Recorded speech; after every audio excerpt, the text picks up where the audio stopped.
amigos no Ideal Espírita. Formulamos votos que o Senhor encontre abrigo em nossos corações. Encontramos no capítulo 14 do Evangelho segundo o Espiritismo, intitulado Honrai vosso Pai e a vossa Mãe, a colocação de Jesus.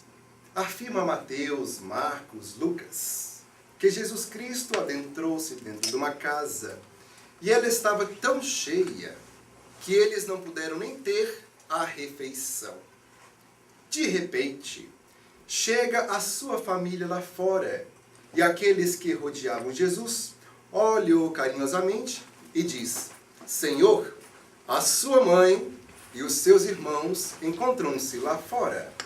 Jesus Cristo olha-os com ternura e diz: no entanto, aquele que faz a vontade de Deus, este é o meu irmão, esta é minha irmã, essa é minha mãe.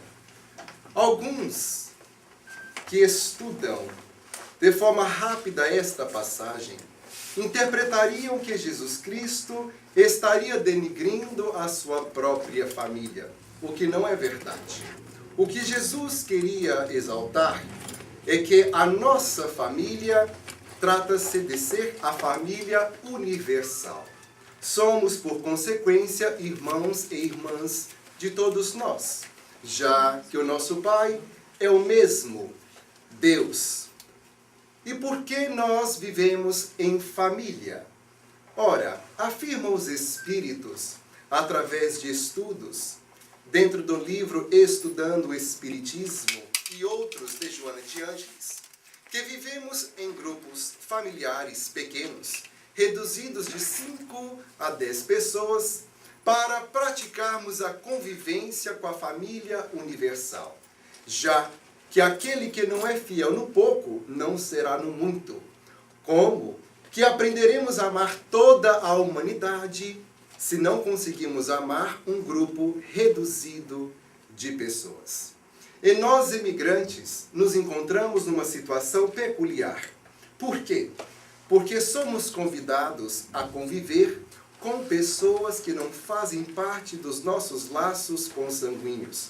Eu tenho a absoluta certeza que a maioria de vocês tem roommates, pessoas que jamais imaginaram conviver e estão tendo maior tempo de vida com estas criaturas ao invés daqueles com quem nós descendemos do sangue, porque a vida tem estas propostas especiais. Mas o desafio está no conviver. Como conviver com o diferente? Porque é para isto que nós somos chamados, viver no diferente. Porque a diferença é que nos promove em patamares mais altos na vida. Se todos fôssemos iguais, não haveria a evolução.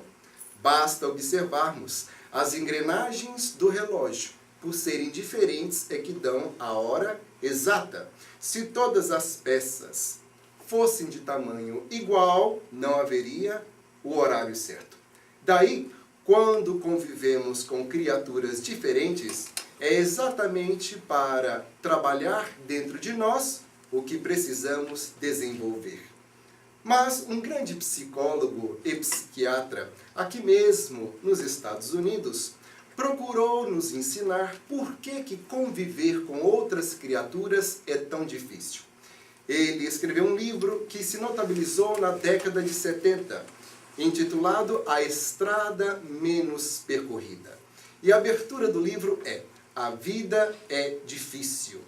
E ali ele abre o livro afirmando que não se tratava de ser uma criatura religiosa, mas houvera estudado a Bíblia para poder entender um pouco do comportamento da criatura humana. Mas uma passagem que ele declara não entender é como que toda a família universal foram responsabilizados por um ato de 2 pessoas.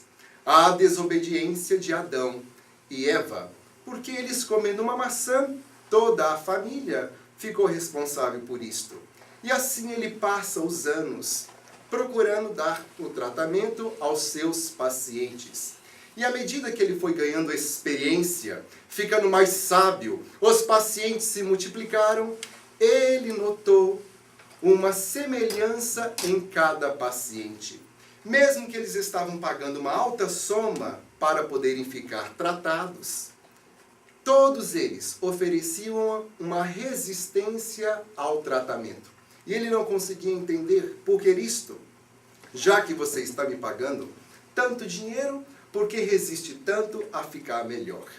E aí ele foi observando que, em realidade, a resistência destas criaturas se tratava de uma lei moral, chamada da preguiça.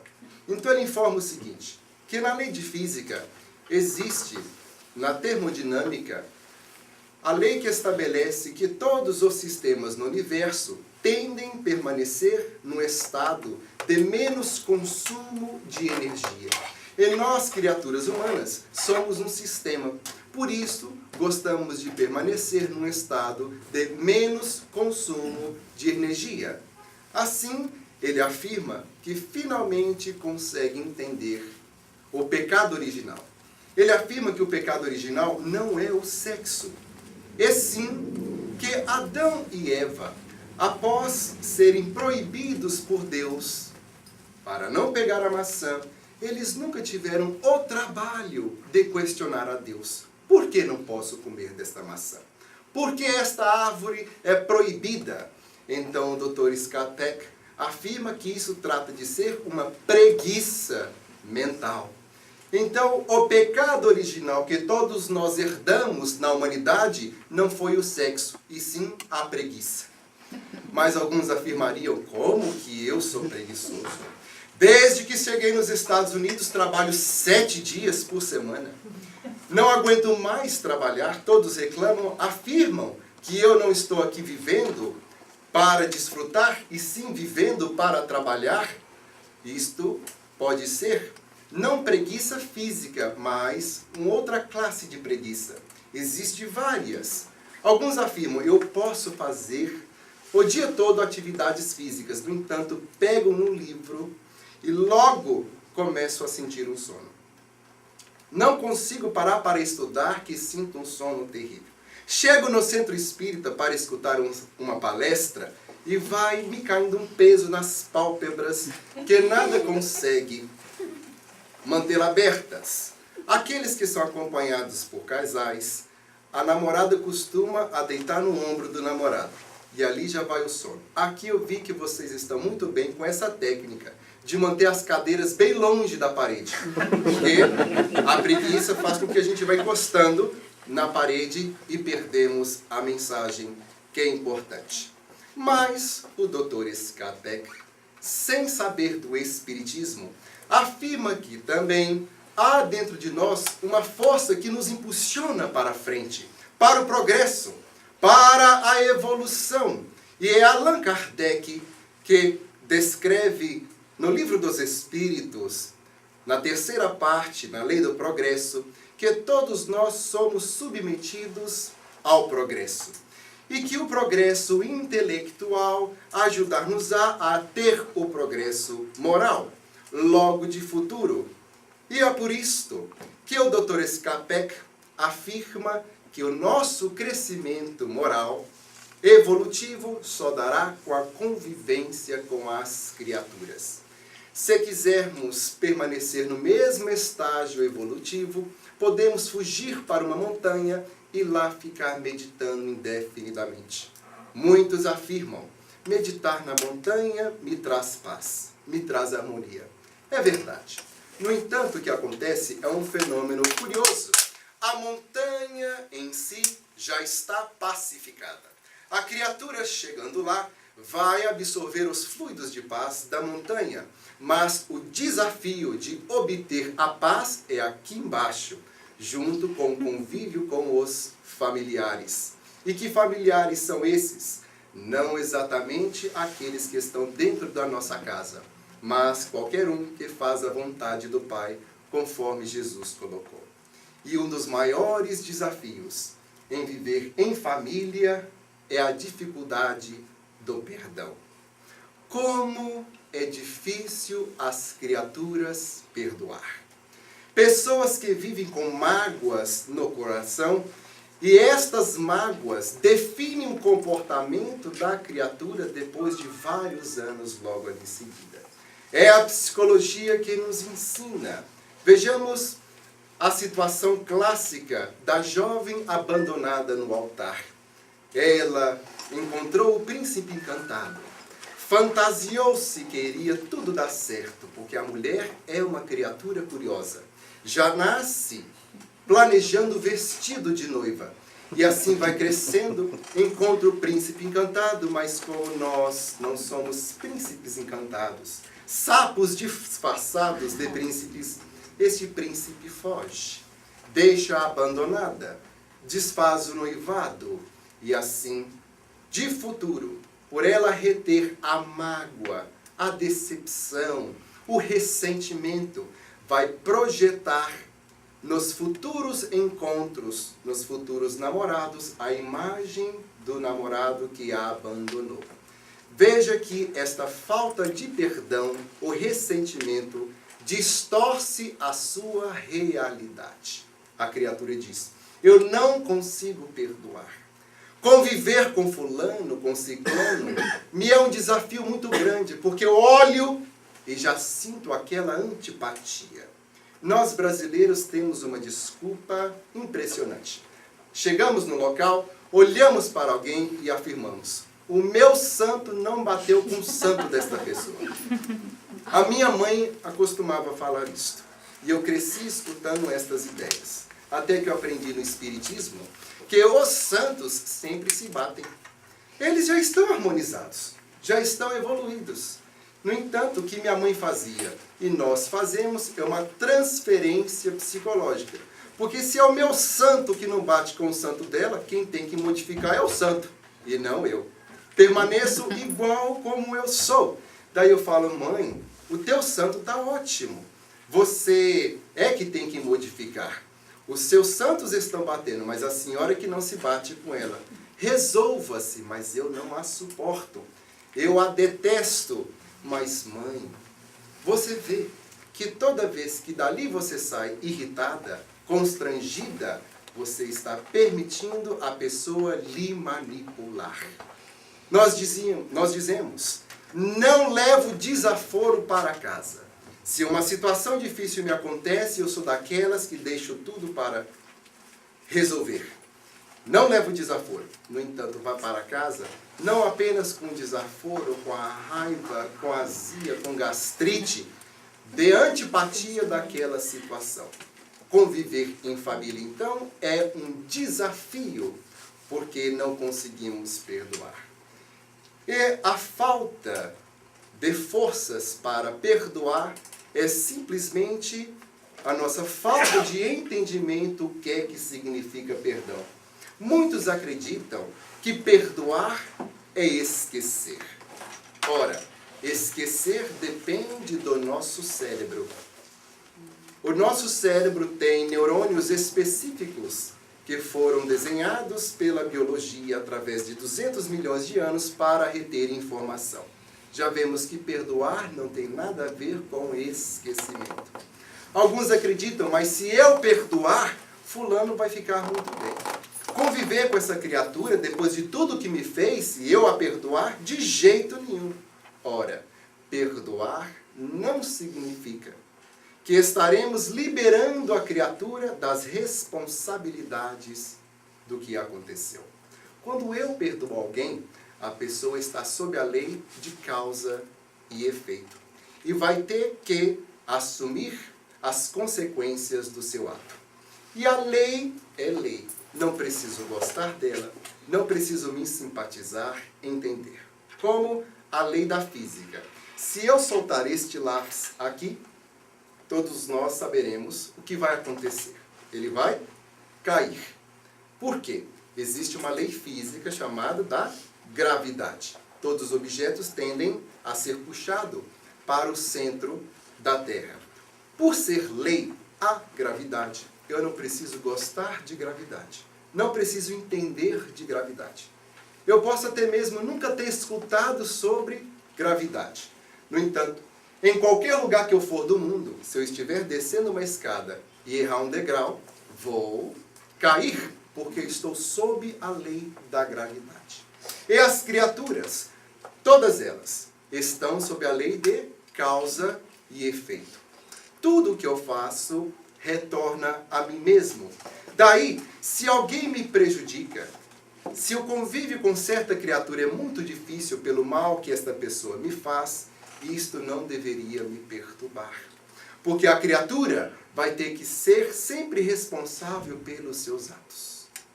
Então, com o meu perdão, eu não vou modificar o futuro desta criatura. Se é uma pessoa ladrão, egoísta, caluniador, com o meu perdão, continuará sendo caluniador, egoísta, ladrão. Com o meu perdão, eu vou me modificar a minha vida, enquanto a pessoa permanecerá sob a lei de causa e efeito. E terá que ter a responsabilidade de seus atos. Logo, aprendemos no Espiritismo que o mal que me faz mal não é o mal que as outras pessoas me fazem. O mal que me faz mal é o mal que eu faço às outras pessoas, o que me torna uma pessoa má. Daí, as convivências com pessoas difíceis deveriam ser para nós, sob o nosso entendimento, uma bênção, porque estas criaturas estão nos ajudando ao aperfeiçoamento. E eu, com a minha atitude de tolerância para com elas, não vou transformá-las, mas vou me enriquecer. Como aprender o valor da paciência com pessoas tranquilas? É difícil. Nós aprendemos a paciência através da prática. A teoria foi muito bem exposta pela Shirley. A recomendação de André Luiz, como devemos comportar dentro da família. Como é gostoso escutar a mensagem, fazer promessas que vamos fazer tudo isto e chegando em casa encontramos a prova. O desafio, os familiares difíceis, mas estas criaturas são os instrumentos que nos vai conceder a oportunidade de crescimento. Afastando delas não haverá como eu evoluir. Veja como modifica a situação. Darei então graças a Deus pelas pessoas difíceis em minha vida. Os irmãos e irmãs e a mãe que Jesus Cristo disse-nos que são todos nós. Aprenderemos com o convívio com estas criaturas aquilo que precisamos modificar. Estudando aqui na Casa Espírita é muito enriquecedor, porque nós vamos nos cientificando de certos pontos da nossa personalidade. No entanto, para poder ultrapassar aquilo que nos é o limite, somente com o convívio, com o atrito, só com o relacionamento de uma pessoa com a outra para aprendermos quem nós somos. É o relacionamento que nos revela os nossos limites. As pessoas difíceis, então, nos dão o favor, a graça de nos revelar. Por exemplo, nós sabemos que a inveja é um desafio evolutivo. Invejar não faz bem a nós mesmos, porque é uma mensagem do nosso subconsciente. Acreditamos que valemos menos que a outra pessoa, como se a outra pessoa merecesse mais e nós nada. No entanto, somos invejosos? Como saber se somos ou não somos? Ora, apenas com o convívio com as nossas irmãs, com os nossos irmãos. De que forma? Se nós ambicionamos por uma coisa, queremos comprar um carro do ano, mas as dificuldades financeiras são muito difíceis. E certo dia, num domingo ensolarado, chega um amigo teu, a quem você tem muita simpatia, mas com o carro que você queria. E chama você para poder dar um passeio. Aí você entra dentro do carro, já emburrado, sem saber por quê, mas fica emburrado. E logo você se pega botando defeito no carro. Eu não gostei da cor desse estofado. Esses botões do rádio tão pequenininho. E vai colocando defeito no carro que é novo, um carro que você ambicionava. Ora, isso é uma mensagem do subconsciente. Você está com inveja. porque não está feliz, quer comprar uma casa. E aí o teu amigo compra a casa e leva você para conhecer a casa. E diz às revistas de fofoca que só pobre é que leva outro pobre para conhecer as dependências da casa. O rico não. O rico ele solta as visitas, quem quiser vai aonde que quer, mas o pobre não. O pobre compra qualquer coisa e logo já quer mostrar para todos. E aí nós levamos a pessoa para ver aquele espaço debaixo da escada, vamos levar para ver o porão, o sótão, vamos vasculhando toda a casa, até a pessoa conhecer todos os pormenores. E aí, enquanto esta criatura nos força a levar a conhecer todas as casas, as dependências da casa, vamos analisando o que estamos sentindo em nosso coração. Estou feliz. Estou satisfeito. Estou dividindo esta felicidade com meu amigo. Esta proposta, quem coloca é Emmanuel nas mãos de Chico Xavier, afirmando o seguinte, que é mais fácil chorar com aqueles que choram do que sorrir com aqueles que estão sorrindo. Por quê? Quando alguém está chorando ao nosso lado, nós consolamos, nós ajudamos e saímos daquela situação como o caridoso. No entanto, quando está alguém rindo do nosso lado, nós vamos ser mexidos na nossa intimidade. E estes sentimentos que podem estar guardados no porão da nossa intimidade, vêm à tona e sentimos a inveja. A nossa situação clássica, ter ou não ter documento. Você passando dificuldade para conseguir uma driver's license, a bendita da driver's license. E o teu amigo consegue. Ou casa para lá, casa para aqui, consegue brincar e vem te mostrar. E as criaturas são tão terríveis, que vai mostrar justamente para os desdocumentados. Ganhei! Falta pregar um chiclete atrás do brincar, amarrar na testa e sair pela comunidade desdocumentada. Assim, nós vamos entender a nós próprios o que está acontecendo apenas com o convívio. Estes irmãos e irmãs que nos auxiliarão a entender estes escaninhos da nossa personalidade. Ciúmes, somos ou não somos ciumentos? Ora, basta a convivência. Na teoria não sabemos. Lemos alguma coisa e o ego é aquela nossa parte da personalidade que tende a mascarar os nossos defeitos. Eu ciumento de forma nenhuma, sou cuidadoso. Se eu não proteger ela ou ele, quem é que vai proteger? E aí surge uma situação. A pessoa chega numa festa, se ele é homem, ele chega, vai cumprimentar as meninas. Então ela entra dentro do carro, tudo silencioso, sorri para todo mundo, mas pela batida do carro você já sabe que a situação é séria. E ela te pergunta, mas por que você estava rindo daquele jeito?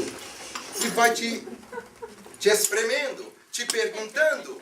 Ora, está aí os ciúmes. Mas o que você quer que eu faça? Ora, precisa ficar com tanta graça assim? Na próxima festa, o homem não sente, ele raciocina com o cérebro, então ele chega, pronto, eu falei, deu problema, então eu vou ficar quieto, não vai dar problema, né? Olha o raciocínio. Chegando na próxima festa, ele fica mudo. Chega uma mulher, ele cumprimenta até de longe, né? Para não chegar muito perto e não dar confusão. Quando ele volta para o carro, lá vem ele, bate a porta de novo. Ele fica sem entender. Ué, mas eu me comportei direito? E ela pergunta, mas por que você tem que ter esse ar de misterioso? Você não viu que todas as mulheres estavam te olhando e perguntando, mas que homem misterioso é esse? Todo mundo ficou curioso para lhe conhecer. Então, da próxima vez, ele chega quicando, como se fosse um palhaço rindo, porque não tem escapatória. Para o ciumento, não tem escapatória. Evangelho segundo o Espiritismo. Os tormentos reais, inveja e ciúme, conforme os espíritos estabelecem. O ciumento não dorme. Se a pessoa está fora, se chega mais tarde, não há desculpa para justificar. Se chega mais cedo, não tem desculpa. Está sempre elucubrando uma ideia que não é a realidade. Mas o invejoso, todo mundo está à sua frente. quando na realidade deveria utilizar deste sentimento para poder acordar em si a semente que também está no outro um pouco mais desenvolvida. Tenho inveja que fulano ou ciclano tem o que eu não tenho? Vou trabalhar por consegui-lo. Ou, aliás, aquilo não me é o necessário ou o ideal naquele momento. Tudo que eu preciso, afirma o Evangelho segundo o Espiritismo, não é realmente aquilo que eu creio que eu preciso. O necessário, Deus me dá. Teve uma época, na década de 90, era muito comum, aqui nos Estados Unidos, as pessoas irem para a Flórida e afirmarem que estava trabalhando para um certo fazendeiro e conseguirem o documento. Assim, a minha mãe e mais de 150 brasileiros deslocaram-se de Newark e foram para a Flórida conseguir o documento. E na noite prévia, todos estavam na fila para poder pegar o documento. E um ladrão roubou a bolsa da minha mãe. E na hora dela apresentar os documentos, ela não tinha nem a bolsa. Todos os amigos voltaram com o green card na mão, menos a minha mãe. Então ela conta que veio xingando Deus da Flórida até New Jersey. Como você faz isso comigo? 5 crianças no Brasil. Como você é terrível. E foi xingando Deus. Logo em seguida, aconteceu uma situação que foi descoberta a trama. E a polícia retirou os green cards de todo mundo. E apareceu um santo na minha vida, porque para encarar uma mulher mais de 30 com 5 filhos, é próximo da santidade. O meu padrasto casou com a minha mãe e daquele grupo só ficou ela com o documento, nos ensinando que o que lhe acontece é o melhor. Resigne-se diante das situações. A tua hora chegará no momento aprazado, conforme está de acordo com o seu mérito por Deus. A dificuldade, então, de viver entre os familiares, entre os amigos, está na tolerância, na questão do perdão. Então, para podermos perdoar, é necessário entender o que é o perdão. Perdoar, primeiro, não é estar de acordo com o que o outro está fazendo. Se a outra criatura está fazendo uma coisa errada, eu não posso estar de acordo, ser conveniente com o erro de alguém. No entanto, eu não vou ficar perturbado me perturbando também. Perturbar não é para outra pessoa, é para mim. Porque com o meu perdão não modifico a outra criatura, mas melhoro a condição da minha vida. Foi Shakespeare que disse a famosa frase: ter ódio de alguém, ressentimento, mágoas, é como beber um veneno e esperar que o seu inimigo morra. Então eu vou me conscientizar que o perdão é para mim e não para outra pessoa. O que é perdoar? Perdoar é libertar-se da cadeia do ódio. É libertar-se da perturbação de estar constantemente lembrando a outra pessoa. Na sua mente, a criatura agora que te prejudicou, a tua irmã ou teu irmão, a mãe negligente, os nossos amigos e familiares que te prejudicaram, neste momento, estão a léguas de distância. Poderão estar agora no Rio de Janeiro, sob a luz ensolarada, na praia, tomando chopp, e sequer lembra da sua existência. No entanto, nós, por masoquismo, lembramos constantemente que a pessoa nos fez. Veja que, por opção, nos colocamos atrás da grade desta prisão, chamada ressentimento. Perdoar, então, é nos libertar desta prisão e deixar que a vida tome conta da outra pessoa. E se as dificuldades são pequeninas, mas diárias, o que fazer? Aprender a tolerar. O que é tolerar?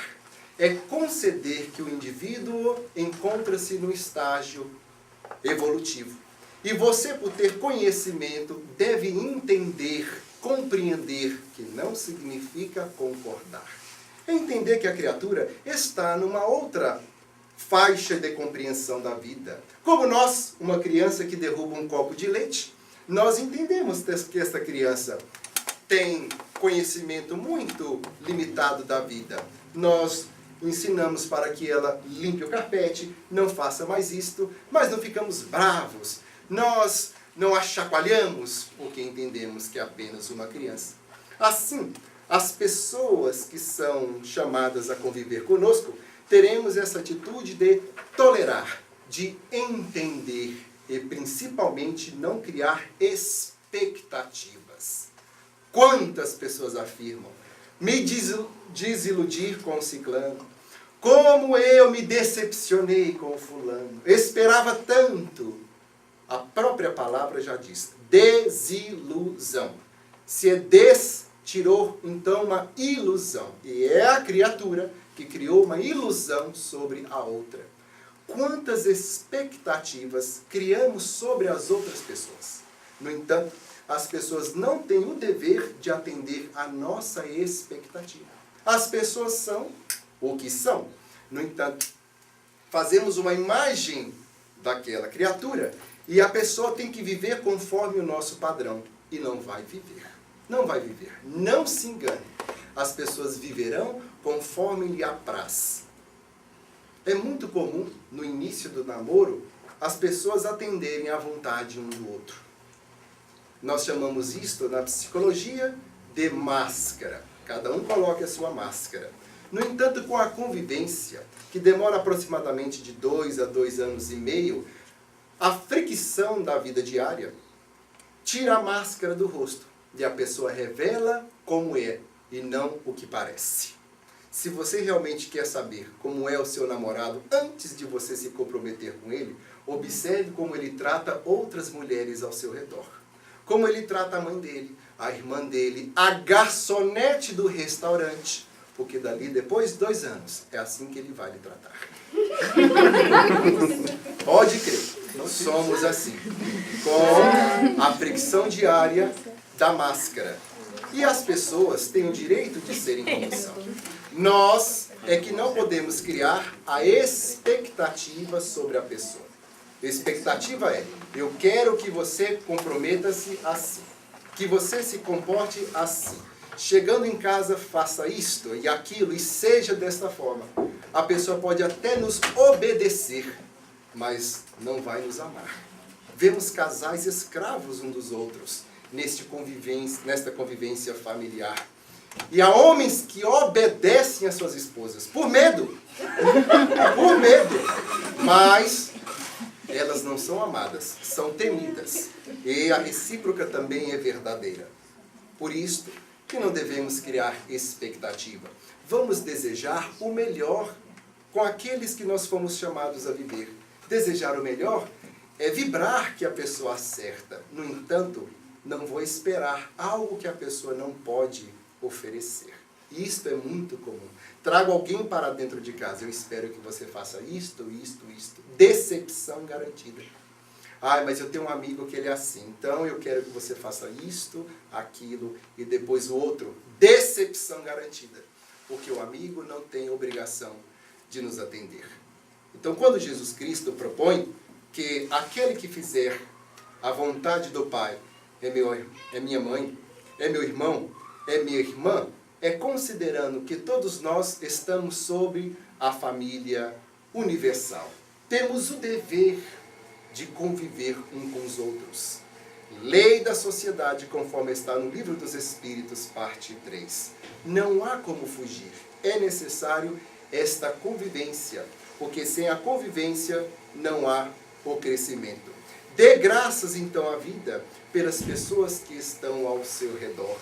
Porque viver em família, seja de roommate para roommate, de amigo para amigo, namorado, namorada, casais, enrolado de tudo que tem por aí, o importante é conviver em família. No Livro dos Espíritos, o ínclito codificador do Espiritismo interroga as entidades venerandas na pergunta 775. Qual seria o resultado para a sociedade do relaxamento dos laços de família? E os espíritos foram taxativos. A recrudescência do egoísmo, voltaríamos a viver de forma egoística. Por que os espíritos propõem esta situação? Porque quando vivemos a sós, pensamos em quem? Apenas em nós mesmos. É uma situação egóica. Existe apenas uma pessoa no universo, eu mesmo. No entanto, quando vivemos em família, temos que sempre estar pensando no outro antes de nós mesmos. Pensar na esposa, no filho, no cão. Mas temos que pensar. Por isso, se afastamos desta vida de família, voltamos para as nossas origens de egocentrismo, quando só nós existimos. E o egocentrismo nos aproxima do nosso começo e estamos destinados à angelitude. Conforme propõe Leon Denis, nós homens e mulheres arrastamo-nos na terra, refletindo o céu como os próprios rios. Temos o dever de atender a todos. No Luz Divina, nós visitamos todos os domingos pessoas abandonadas. Tentamos, de certa forma, termos uma vida harmoniosa no lar, mas, aos domingos, fazemos essa prática, conhecer pessoas que nunca vimos na vida. E atendemos a 2 asilos e mais uma terceira casa, que se trata de ser com pessoas de transtornos mentais, esquizofrênicos, portadores de depressão bipolar. E assim, tivemos experiências magníficas nesta convivência com o estranho. E no Natal, procuramos fazer algo especial, no Thanksgiving, no Dia das Mães.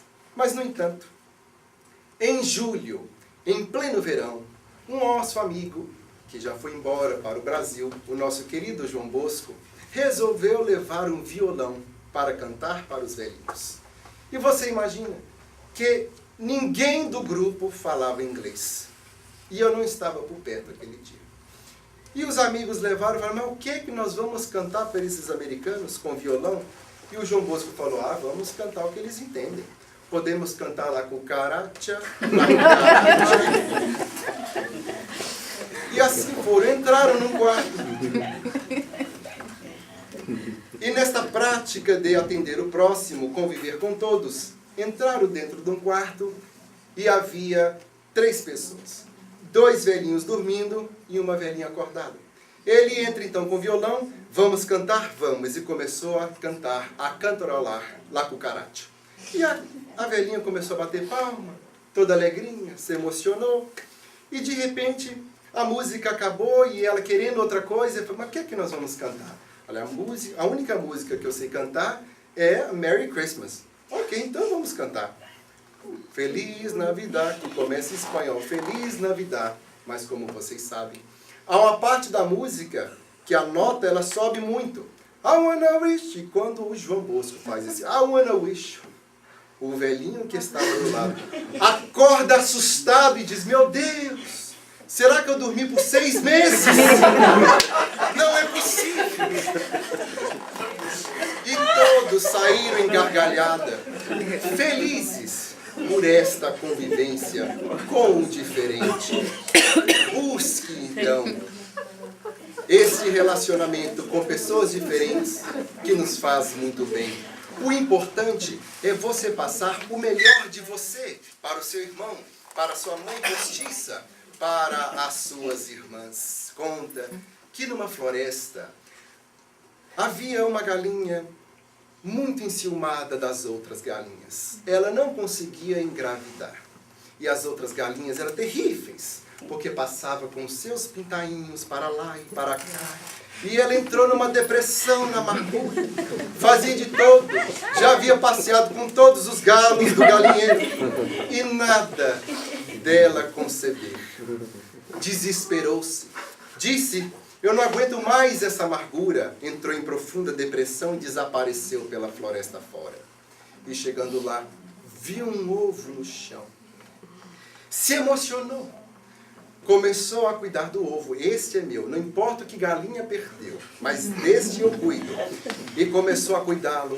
E certo dia, depois de muito tempo chocando, o biquinho do ovo, do animal lá dentro, começou a quebrar a casca do ovo. E ela notou que a cor não era a mesma. Ela olhava para a asa, olhava para o bichinho e descobre que ele era um urubu.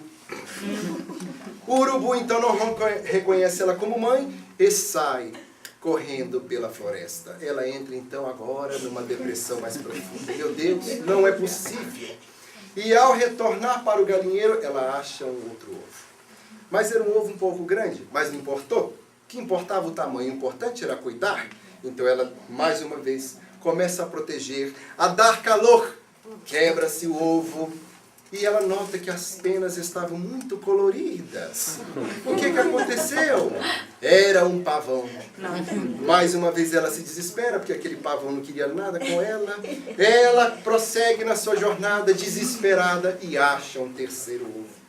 Começa a chocá-lo. Cuida, não conta para ninguém. Porque percebeu assim, quando a gente conta uma notícia boa, já estraga tudo. Vamos manter em segredo. Manteve em segredo e chocou o ovo. E logo aquele ovo, quando sai aquela criatura, era bem diferente às suas patinhas. Caiu no lago e começou a nadar. Era um pato, não era galinha. Então ela se desesperou de vez. Desistiu de viver. Aproximou-se de uma ponte e se jogou para cometer suicídio. Mas por instinto de defesa à vida, sem querer ela começou a banar as asas, fortaleceu o pulo e não morreu. Não podia nem ter pintainhos, não podia morrer. Que desespero. Mas uma galinha mais velha no galinheiro percebeu o seu drama. E ela foi então, recebeu uma consulta com essa galinha mais experiente. E a galinha era médium. Sobre os olhos. E começou a psicografar uma linda carta para a galinha depressiva. E a galinha, ao pegar daquelas folhas, colocou de contra o sol. E a galinha mais experiente notou que 2 pérolas como lágrimas desciam dos olhos da galinha frustrada. Porque a carta dizia mais ou menos assim: o importante não é o resultado. O importante é o seu esforço. Cumpre você o trabalho de ajudar, de fornecer, de incentivar, de fomentar. Mas o resultado não é seu. É de Deus. Muito obrigado por tudo que você tem feito. O que seria de você sem estas criaturas? O que seria destas criaturas sem o teu calor? Sem o teu chocamento? Ela então, toda vez que encontrava um ovo, não esperava que fosse de galinha, dava o seu completo esforço. Assim poderíamos ser nós. Para aliviar as nossas dores, para melhorar a nossa convivência com as outras pessoas, porque é impossível viver solitariamente. Temos esta atitude de solidão, de afastamento do mundo, trata de ser uma aberração. E não há como ter evolução sem o sacrifício da convivência com todos. E para amenizar é muito fácil. Basta tolerar, entender, compreender. Uma americana escreveu todo um livro para mencionar somente uma frase. Ela afirma que quando tinha 8 anos de idade, certa feita, ela acordou de manhã, desceu das escadas e foi até a sua sala. Era uma sala muito grande, com 2 janelas muito amplas, em sentido oposto uma da outra. Ela sentiu então que lá de fora vinha um som de choro. Aproximou-se da janela e eram os seus 2 irmãos que choravam, porque o seu cachorrinho Chihuahua estava morto. Quando ela vê aquela cena, começa também a chorar. E o vô compadecido aproxima-se e diz: mas Ruth, minha filha, o que é que está te acontecendo? E ela diz: vovô, como eu detestava aquele cachorrinho. Mas por que, minha filha? Ele subia até no meu quarto, vovô, mijava no meu carpete, mordia as fronhas, até arranhava as minhas pernas. Mas agora que eu estou vendo meus irmãozinhos chorando porque ele morreu, ai, vovô, como isso me deixa triste. Então o vô disse: ó, Ruth, que bom, venha comigo. Tocou-lhe no ombro suavemente e levou-a para a janela oposta. E chegando lá, disse: Ruth, você está vendo qualquer coisa lá fora de diferente? E ela disse: ó, vovô, Não são aquelas as rosas que nós plantamos? Vamos lá. Pularam e foram até o jardim e ela começou a brincar com as rosas brancas, vermelhas, amarelas e logo esqueceu da dor que estava sentindo. O vô, observando a sua mudança de comportamento, trouxe-a de novo para a sala e colocou-a entre as duas janelas e disse o seguinte: minha filha, na convivência com os outros, na convivência com seus irmãos, com seus familiares, com o mundo, vive a sua vida da seguinte forma. Toda vez que você estiver na janela da tristeza, não esqueça que a janela da felicidade está esperando por você. Toda vez que você estiver na janela da felicidade, não esqueça aqueles que estão chorando na janela da tristeza, esperando pela sua ajuda. Se estamos felizes, temos o dever de distribuir a nossa alegria. Se estamos tristes, agradecemos a Deus pela prova de nos ter enviado as pessoas que não necessariamente gostaríamos, mas que Deus tem a absoluta certeza que são as pessoas que precisamos. E se a situação ficar tão difícil que você não sabe como tolerar, ora, coloque a sua confiança em Jesus, que tudo se melhora. Porque Jesus Cristo é o amor não amado e que nos ensina sempre a amar. E tolerou todos os seus inimigos. Conviveu com Pedro por mais de 3 anos. E Jesus Cristo, tendo a capacidade da presciência, sabia que Pedro o ia trair. No entanto, esteve ao lado de Pedro por 3 anos. Sabia da fraqueza de Judas, que também poderia o trair. No entanto, não se afasta de Judas, convive com ele por 3 anos, sempre compreendendo, sempre tolerando as pequenezas humanas. Nós nos encontramos em atitude semelhante. Porque temos o conhecimento do Espiritismo, isto nos dá o dever de compreender, de tolerar, de entender os nossos irmãos. Porque sem Jesus a situação é muito difícil, sempre foi. Conforme escreveu Castro Alves, pelas mãos do apóstolo Francisco Cândido Xavier, que antes de Jesus gemia a terra humilhada. A noite do cativeiro dominava o mundo inteiro sob o carro da opressão. Com mandíbulas vorazes de loba que subleva, Roma, encharcada de treva, esparzia a escravidão. Entre as águias poderosas, jazia Atenas vencida, Cárpia Cartago a vida, ligada a grilhão cruel. Na Capadócia e na Trácia, na Mauritânia e no Egito, o povo chorava aflito, tragando-se Cutefel. O frio invadira os templos, não mais Eros de olhar brando, nem Apolo amando, nem Eurítides encantador. O frio dominar o templo, Zeus esqueceu de tudo e o ódio tomou conta do povo.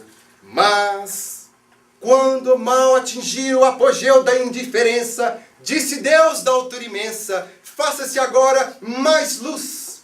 E um livro desceu brilhando, para a história envelhecida, era o evangelho da vida, sob as lições de Jesus. O orgulho caiu de rastros, arcanjos vinham dos astros em cânticos de louvor. Mas ao invés da vingança contra o ódio, contra a guerra, a mensagem de Jesus pedia à terra paz, bondade e amor. Começou o novo reino. Horizontes infinitos descerraram seus aflitos, perdidos nos escasséus.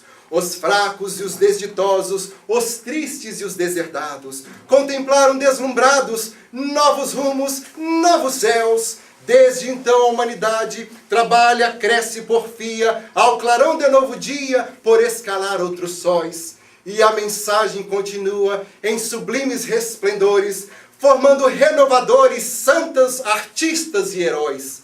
Espíritas companheiros, da grande luz restaurada, tracemos a nossa estrada na glória do amor cristão.